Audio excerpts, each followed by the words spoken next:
Hello and welcome back to the Chromosomatics podcast.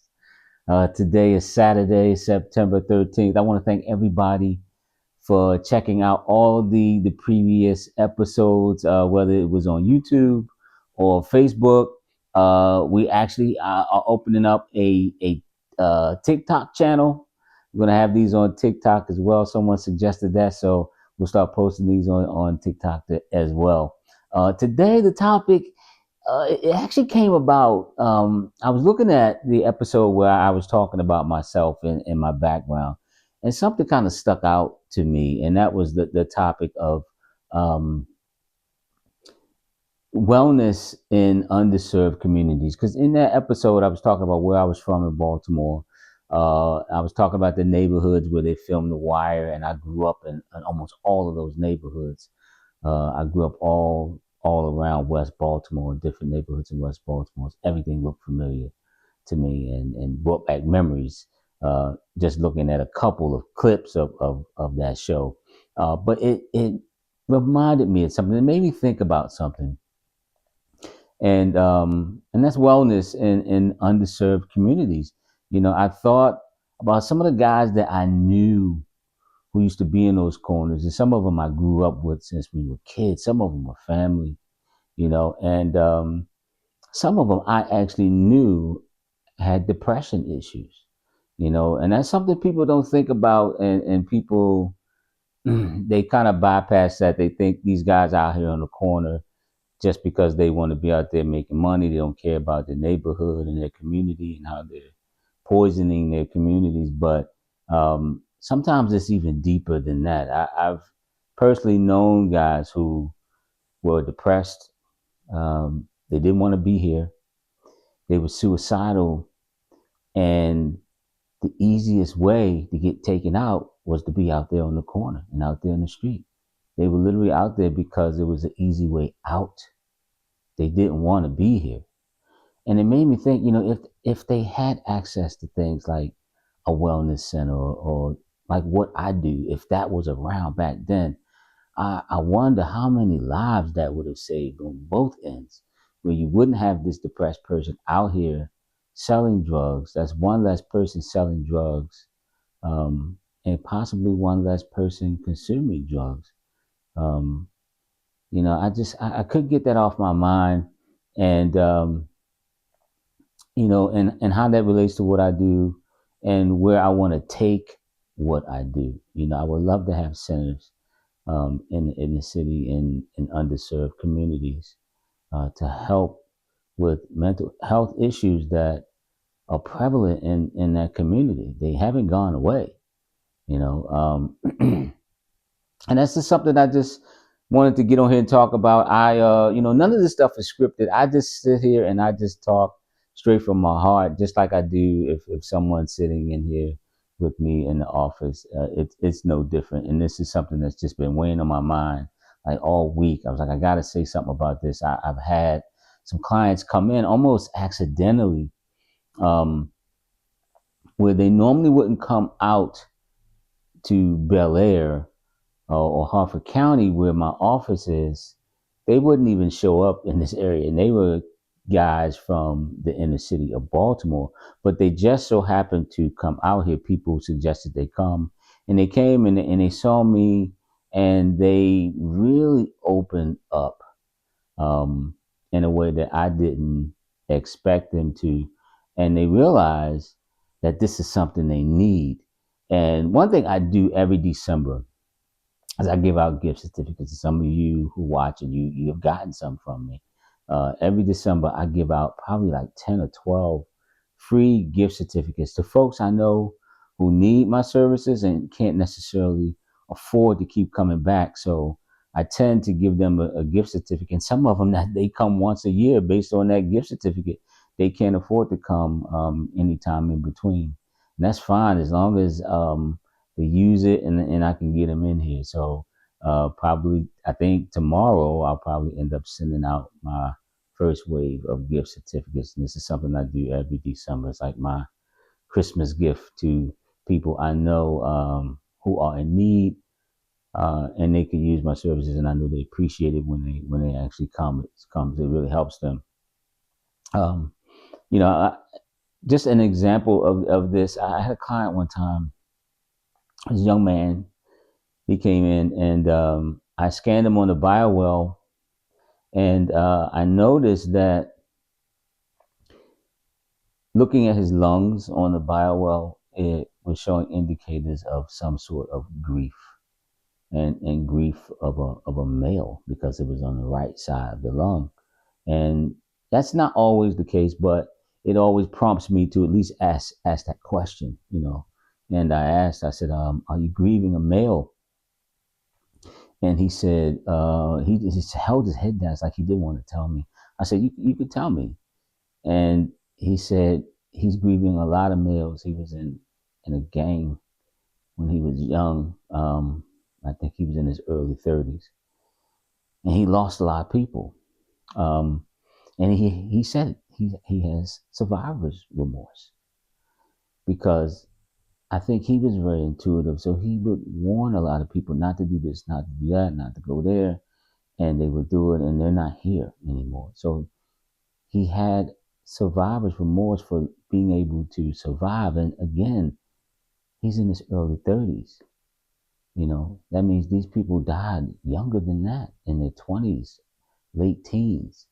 Um, and just by me growing up in the hood, you know, I know what that's like. You know, I've lost people at 19. You know, for me to reach 30 years old from where I come from, that's a miracle. You know, and I put that in the description of my the title of that episode about my story. I'm a statistical anomaly where I come from, with two teenage parents. Statistically, I would be either dead or in jail right now. I would never have lived to even see 30, and most of my friends didn't. They either went to jail before they hit 20, or they died before they were 20. So to even be 30 years old is a big deal. To live past 50 coming from those circumstances, that's an anomaly. It really is. People don't understand that. So it's just by him being able to open up to me and to understand that as soon as he says the word gang, I'm not going to judge him, because I understand what it's like, especially for someone his age. It wasn't so much for my age group. Gangs weren't a thing in Baltimore at that time. No one was in a gang. It just, Baltimore wasn't a gang city. You know, it was neighborhoods and stuff like that, but no organized gangs. But nowadays, probably past 30 years, that's been the case. And this young man actually wasn't even from Baltimore. So the cases were different, you know, in different states and different cities along the East Coast. But Baltimore, when I was coming up, wasn't a gang thing. But I understand where he's coming from, you know, when he says that, because it got to a point where if you grew up in a certain neighborhood, you were automatically affiliated with a certain gang, automatically, just because you were from that neighborhood.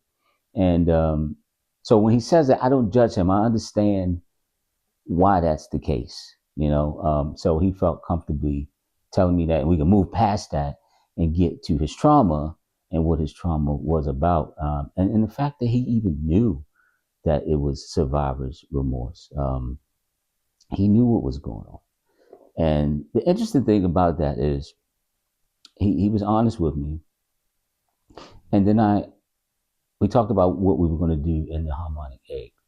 And I put him in a harmonic egg with some music and colors that help with trauma, even past life trauma. And I could tell from his crown chakra, third eye chakra, this is a very intuitive young man. He was very intuitive. Um, So I put him in the egg, and we have a little bell in the egg that you hit if you want to get out. He hit the bell, and I went and took him out. I said, "You all right?" He said, "Yes, I have to use the bathroom." So I paused everything, let him use the bathroom. It took him a while, and he came out. I said, "You all right? You want to get back in?" He said, "Yeah." So I put him back in. We finished the session, and he comes out, and he's just holding his head down in my office, and I'm like, there's nothing you're going to tell me that I have not heard when people come out of the egg. People have seen things, seen people, all kinds of stuff happens in there. And he told me, he said, I reconciled with, with each and every one of those guys while I was in that egg. He actually saw them in my mind's eye, and I reconciled with them. And almost brought me to tears, when he told me that. But and then when I scanned him with the Bible, I saw all the energy, that extra supportive energy that was going through his lungs because he was grieving. I saw it go down, and he saw it go down.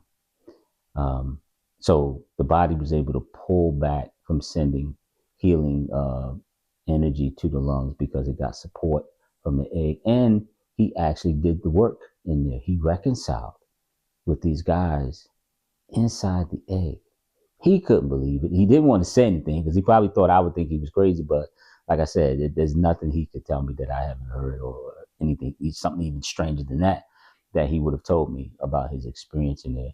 But that example really made me think, like, what if I was on a corner in the hood and people could come in and have this experience and rid themselves of all these traumas? They're surrounded by trauma, surrounded by it. This is one person that's coming in, from far away and having this work done, and him doing the work inside the harmonic egg.